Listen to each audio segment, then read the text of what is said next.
Gamers, gamers, gamers. Estela is here, and I am shockingly disappointed.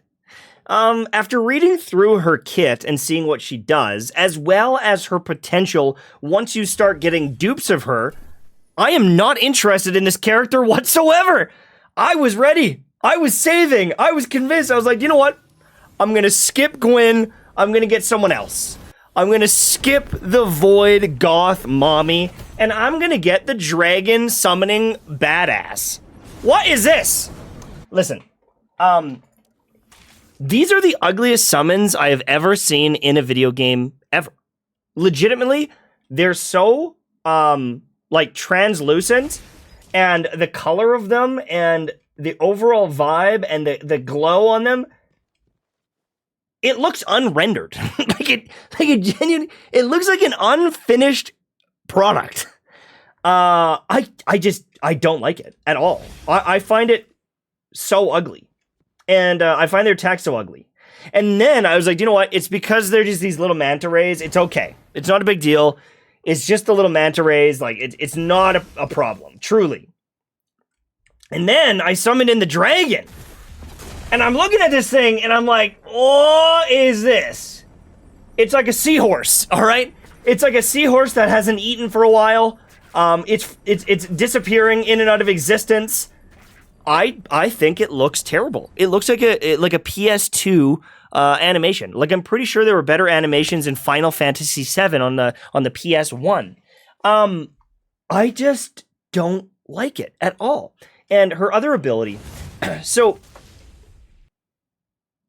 it feels like unpowerful and small and just like ugly. Her entire kit is ugly to me. You summon up your little guys here, and then let's say there's a target over there. You can send this over, it corrupts them, and then your summon will teleport over. I can show you that right now. And, you know, the playstyle is just not enjoyable to me. I find that the summons are very slow to react and to attack, and I know that there might be some cooldowns on their abilities or on their attacks, but it doesn't feel good. It just genuinely doesn't feel good. So let's say I summon this here. It's not really going to do anything. It's going to take some time to get over there and have any value, unless I was to send it over and corrupt them. So if I go like that, it'll teleport over, and now it's over there and helping out. And this is just like a level 1 basic one. And, you know, they've got pretty good duration overall, and, you know, they'll chip away at them, and you can level them up by shooting the different targets. So as I actually do damage with my weapons, now, if I wanted to summon another one, it would be a level 2. So if I send a level 2 one out there, it's just like a little bit stronger. You can see it says level 2, and it will hit harder overall. So that's, you know, that's cool, and it's smart enough to jump up and attack the servitor and not the immune enemies, so at least the AI is, like, passable. It's not the worst thing I've ever seen. And when you start getting multiple summons out there, it's not too bad. You have to kind of keep shooting if you want to do it, so I can summon one, and if I want to keep shooting these enemies and building up some of this charge, I could now summon a second one. I've got a level 1 and a level 1. And if I keep on shooting, I can get another one up here. And, you know, that's pretty cool. Technically, I can have a few of these things going. I can teleport them around. I can tell them to focus on different targets. And they hit okay. And the ultimate ability, I'll do one more run. The ultimate ability, it looks pretty good overall. And I can see... if we are focusing on a very beefy enemy and all my summons are going and my ultimate going, I can see the potential. Mathematically, people are saying she's good. I haven't done a raid with her or anyone playing her, but like this is a level 3 one-shotting it. Like, let's see the damage here. All right, it's not too bad. All right, it's okay. But let's summon this this dragon in. The dragon's gonna do its thing now. And it just kind of focus fires, killed that relatively quickly. Not too bad. But my question is, if I ran up with any other character in the game and pressed my ultimate ability, could I just nuke them as fast? And the answer is yes. If I ran up to that same servitor with Gwyn, I would nuke it, and I would instantly kill it. If I used my ultimate on Wolf, I would nuke most of those servitors and most of those enemies very easily. And as I play with her, and I look at the way her kit functions, I just don't want to play her. Even if she hits hard, I just don't want to play her. So, as you're attacking, you build up this corruption. As you build up corruption, your Bewitched illusions gain levels and they get stronger. So at 15, it's level 1, 40, level 2, 100, it's higher. And it reduces their attack durations, or sorry, the delays in between their attacks. And you do some juicier damage, and it gets this bonus ability if you're summoning level 3s, yada, yada, yada. But even though other characters have mechanics where you get more value, I find that some of the other characters gain that value faster, if that makes sense. So with Yolder, when I'm using my abilities and I'm using my slam ability and I'm using my heals and all these different things, it's easy to build up rage on Yolder and get that extra value. You dive into some enemies, it is charged, you're using it, you're getting value. It feels like with this character, even when you are putting the debuff on the enemies and attacking them, it just feels like it takes forever to build this up. Like it's like unenjoyable how long it is to build up to get to a level 3 and like finally get to use it. Where other characters, it feels like I'm spamming my abilities, I'm spamming my heals, my overshields, my overall value on the characters. I'm doing AoE. I'm doing if you look at someone like Ning Fei, right? Ning Fei, I don't have the character on this thing. But can I pull him up here? So Ning Fei, if you look at what he can do, oops, sorry. If you look at what he can do, no, relic abilities, thank you. All you have to do is use your abilities and you get these arc overloads and you start spamming AoE. Like he's like fully functioning all the time. Estela, it feels like you are not functioning half the time. Someone in chat just said, use the machine gun, it's a lot faster. Oh, no, for sure.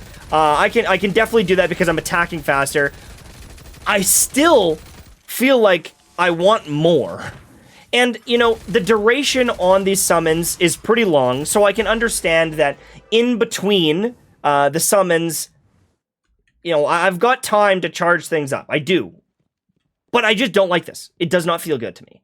I am worried that this character might be good on paper. The numbers might look good, but playstyle for me, it will just never be good. And, you know, the thing that I wanted to do was I wanted to... Oops, sorry. I gotta minimize out of this.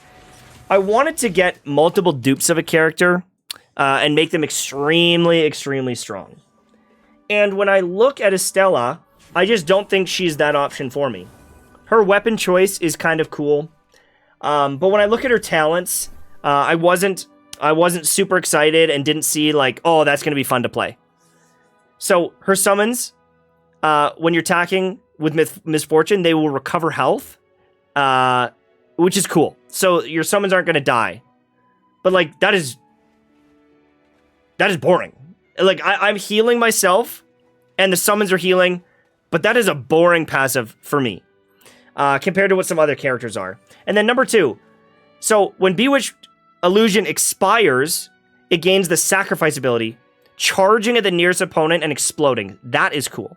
I think at this point, it might be a little bit more enjoyable, because they just ram in and they do some damage. But a lot of these things are either unnecessary or boring. In a lot of encounters, you don't need a summon to last 42 seconds. But at the same time, in a big boss fight, like, you might benefit from that and you might enjoy it. But I just don't know do I want 4 copies of this character where this passive isn't going to function in a lot of the encounters in the game? If you're doing enough damage, if you've got teammates, like, most encounters aren't 42 seconds. They might be 25 seconds. But you can do an entire strike in 5 minutes in some case, or like 4 minutes in some case. Some of the rooms you're in there for like 20, 30 seconds at best, and it just like, there's other characters that by this point, when you're getting 1, 2, 3 copies, 4 copies, they're getting like 400% more damage and doing all these crazy things. And so for me, I'm skipping, which is so crazy. I was so ready. I was so excited. I was starting to save up here. I've already got some pity. And, you know, I was even thinking about maybe, you know, hoping I could get some dupes in the next 27 days. But now I'm questioning, well, do I just save for like a month? That's not very fun. I'm addicted to pulls. I want to gamba. I want to press that button. You know? I want to press that button and see what we get. I want to get lucky. But I don't really want Gwyn. I've used her on my other account, and I know she's good for some people, but I don't like the feeling of Gwyn after using her. And Estela was worse. Estela was worse. She was the most boring character I've ever tested. Ever. Like the animations are ugly. I'm so disappointed. I was expecting like summoning really cool looking dragons. That's what I heard. I never saw any footage for this character. I never watched any footage of this character. My first impression was just today. And I'm just leaving here so sad about it. So there's not much more to say. Mathematically, she's probably good. But I think she's just not for me. Thank you so much for watching. Hopefully you enjoyed. I'm not saying that you shouldn't get her. If you want her, do your thing. I'm sure she's going to be great. But this one's a skip for me.